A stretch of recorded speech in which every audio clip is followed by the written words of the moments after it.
Right now, almost two-thirds of Americans are overweight, and by 2030, more than half our population may be clinically obese. Childhood obesity has tripled, and most of them will grow up to be overweight as well. The United States may be in the midst of raising the first generation since our nation's founding that will have a shorter predicted lifespan than that of the previous generation. The food industry blames inactivity. We just need to move more. But what is the role of exercise in the treatment of obesity? There is considerable debate in the medical literature today about whether physical activity has any role whatsoever in the epidemic of obesity that's swept the globe since the 80s. The increase in calories per person is more than sufficient to explain the U.S. epidemic of obesity. In fact, if anything, the level of physical activity over the last few decades has actually gone up in both Europe and North America.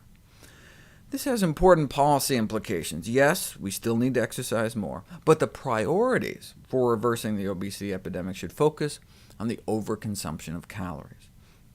To work off the increased caloric intake, which for kids is like an extra can of soda and small fries, compared to what they were eating back in the 70s, and for adults, like an extra Big Mac a day, to work that off, we'd have to walk like 2 hours a day, 7 days a week. So exercise can prevent weight gain, but the amount required to prevent weight gain may be closer to twice the current recommendations.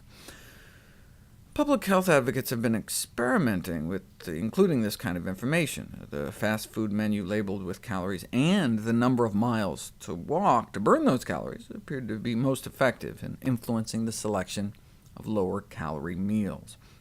Now, exercise alone may have a small effect, and that small effect can make a big difference on a population scale. A 1% decrease in BMI nationwide might prevent millions of cases of diabetes and heart disease, thousands of cases of cancer. But why don't we lose more weight from exercise? It may be because we're just not doing it enough. I mean, the small magnitude of weight loss observed from the majority of exercise interventions, where they make people exercise, may be primarily due to how low the doses are of the prescribed exercise. People tend to overestimate how many calories are burned by physical activity.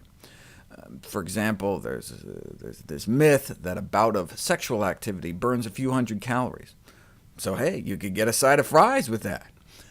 But if you actually hook people up and measure energy expenditure during the act, and your study subjects don't get too tangled up with all the wires and hoses, though it may be nearly the metabolic equivalent of calisthenics, given that the average bout of sexual activity only lasts about 6 minutes, a young man might expend approximately 21 calories during sexual intercourse. Of course, he would have spent roughly one-third that just lying around watching TV, just basal metabolism. So the incremental benefit is plausibly on the order of 14 calories. So maybe we could have like one fry with that.